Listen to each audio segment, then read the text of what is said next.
السلام علیکم۔ شفق YouTube channel کے ساتھ میں ہوں آپ کی ہوسٹ مہرما۔ قومی حکومت کی جگالی آبسور مونجی کی افزائش کا ایک ہی موقع موسم اور رت ہوتی ہے جس میں بارشوں کی شدت سے ضرورت محسوس کی جاتی ہے۔ بارشیں نہ ہونے کی صورت میں چاول کے علاقوں میں لوگ دلیے کی دیگیں دیا کرتے، دعائیں مانگتے اور بے تکلف لوگوں کو ایک دوسرے پر پانی پھینکنے کا کلچر بھی تھا۔ بچے ایک کے منہ پر کالک لگا کر یہ کہتے گھر گھر جاتے، ڈوڈے دا منہ کالا ڈوڈا مینا مانگ دا، کالیاں اٹاں کالے رور مینا ورہا دے زور زور۔ خواتین ان بچوں کو عموماً دانے گڑ یا کوئی بھی اناج دے دیتی، جس سے بچی ہٹی سے بارٹر سسٹم کے تحت مچھی، ٹافی کی قدیم قسم ٹانگڑی، مرونڈا وغیرہ لے کے کھا لیتے۔ ایک بار ہم نے معصومیت سے اس وقت ٹوڈھا بنا لیا جب گندم کی کٹائی ہو رہی تھی۔ پہلے گھر سے صرف فٹے منہ کہا گیا، کچھ سمجھ نہ آئی۔ دوسرے گھر سے بیبیوں نے جوتے اٹھا لیے۔ گندم کی کٹائی میں کسان سونے کا قطرہ بھی نہ برسنے کی دعا کرتے ہیں۔ ہم زور کی بارش مانگ رہے تھے، چھتر تو پڑنے ہی تھے۔ یہ واقعہ قومی حکومت کے قیام کی بازگشت سے یاد آیا۔ پوری دنیا کورونا سے مصیبت میں پھنسی ہے، جبکہ کچھ نوزائیدہ دانشوروں نے قومی حکومت کی جگالی شروع کر دی۔ باسی کڑی میں تازہ ابال لا رہے ہیں۔ ہم نے تو معصومیت میں ٹوڈا بنا لیا، جبکہ ان کا سازشی ذہن برے عمل ہے۔ ان بسنت اور شب دیچور کے اندھیروں کو اندھیرے میں بڑی دور کی سوجی۔ آئی ریپیٹ، ان بسنت اور شب دیچور کے اندھوں کو اندھیرے میں بڑی دور کی سوجی۔ ایسے دانشوروں کی ڈھمکڑی کی تھاپ پر قومی حکومت کے فرسودہ نظریے اور فلسفے کو فوڈ آف تھاٹ کہہ کر چینلز پر کچھ سیلف فنانسر عوامی نمائندے تجزیہ کار بن کر بھی دھمالے ڈالنے لگے۔ ان کے اسکول آف تھاٹ پر نظر ڈالی جا سکتی ہے۔ امتحان ہو رہا تھا، بوٹی چل رہی تھی۔ بوٹی ساز نے پوچھا، پہلا سوال کر لیا تو دوسرا بھیجوں؟ ابھی ہاتھ بنا رہا ہوں۔ ٹیسٹ پیپر میں اہم سوال کے سامنے ہاتھ کا نشان بنا ہوتا ہے، اسے بنانے کی کوشش میں تھا۔ بٹیارے نے پیپر کے بعد دوستوں کو فخریہ بتایا، پیپر گڈ دیا ہے، سب کچھ دیکھ کر لکھا ہے۔ کسی نے کہا، ایسے تو مارکنگ کرنے والے کو نقل کا پتہ چل جائے گا۔ مجھے پھدو سمجھتے ہو؟ ایک کے بعد ایک سطر چھوڑ کر لکھا ہے، جو نتیجہ آنا تھا وہ ظاہر ہے۔ بالآخر اپنی جگہ بوٹی ساز سے امتحان دلا کر میٹرک کی سند حاصل کی۔ اگلی ڈگریاں تو سرے بازار مل جاتی ہیں۔ ایسے فاضل حضرات چینلز پر بھاشن دیتے ہوئے قومی حکومت اور تبدیلی حکومت کی سوچ کا اظہار کرنے والوں کو دور حاضر کا ارسطو اور سقراط قرار دیتے ہیں، اور وہ خود کو ایسا سمجھنے بھی لگتے ہیں۔ ان شاعروں کی طرح، جن میں سے ایک کو بھارت کے دورے کے دوران کسی نے غالب کے پائے کا شاعر قرار دیا تو وہ اس پر صدقے دل سے ایمان لے آئے۔ دوسرے کو کسی ایرانی نے شیخ سعدی کا ہم پلہ کہہ دیا، وہ بھی اس کی تشہیر بڑے ناز و انداز سے کرتے ہیں۔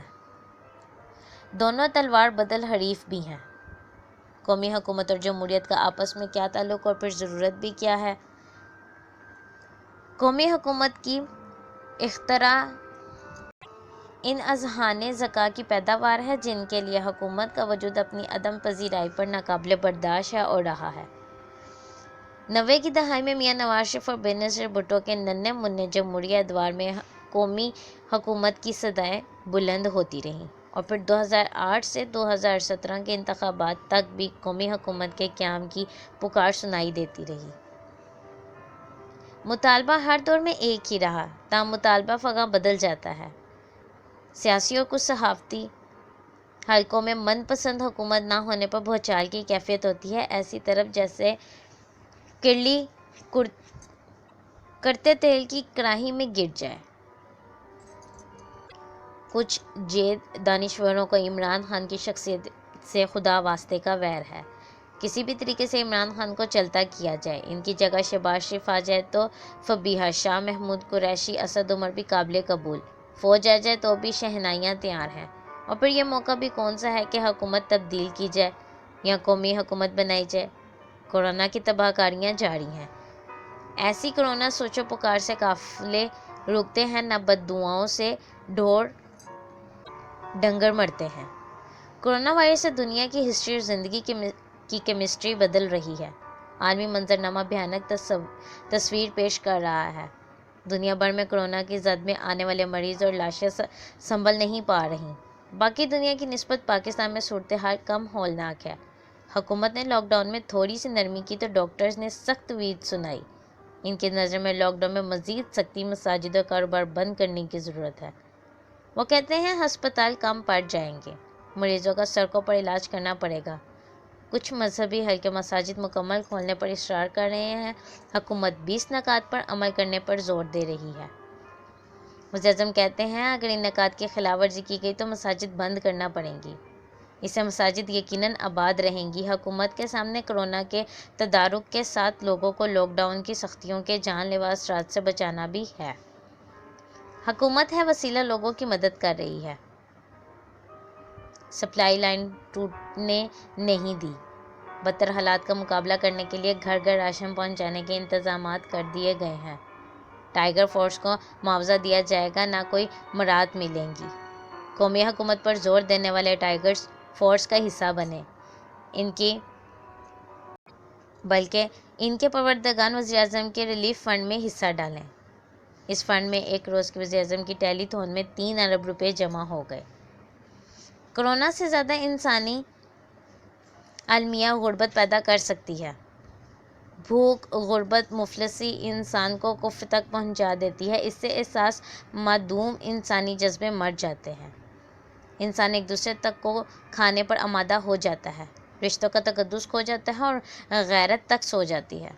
اس سے ہر صورت بچنا ہے۔ یہ وقت حکومت کی تبدیلی اور کسی ایڈونچر کا کام انسانیت کے لیے کام کرنے کا ہے۔ کورونا کی دلدل سے نکل لیں، پھر مہم جوئی اور دیگر شوق پورے کر لیں۔ ایک حکومت ہٹائیں، دوسری بنائیں۔ قومی حکومت لائیں یا جو بھی مزاج یار میں آئے کریں۔ کورونا دہاڑی داروں اور روزگاروں پر غضب ڈھا رہا ہے۔ کئی لوگ روزگار کی سبیل نکالتے نظر آئے۔ شہریوں میں یا شہروں میں ماسک اور دستانے بیچنے والے جگہ جگہ نظر آتے ہیں۔ گرمی شروع ہو رہی ہے، ایئر کولر بننے لگے۔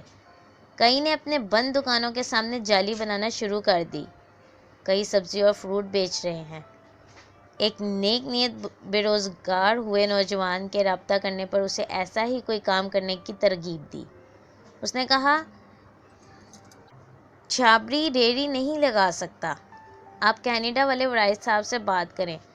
مجھے اس کے اسٹیٹس کانشیس اور ہڈ حرامی پر غصہ تو آیا، تاہم تسلی دی۔ ٹھیک ہے، ان سے بات کر کے کہتا ہوں آپ کو وڑائش طیارہ لے کر دے دیں۔ یہ بات کس انداز میں کی گئی ہے، اس کی ٹون تو آپ بھی سمجھتے ہیں۔ شکریہ۔ اس طرح کی مزید ویڈیو سننے کے لیے شفق یوٹیوب چینل کو لائک اور سبسکرائب کرنا مت بھولیں۔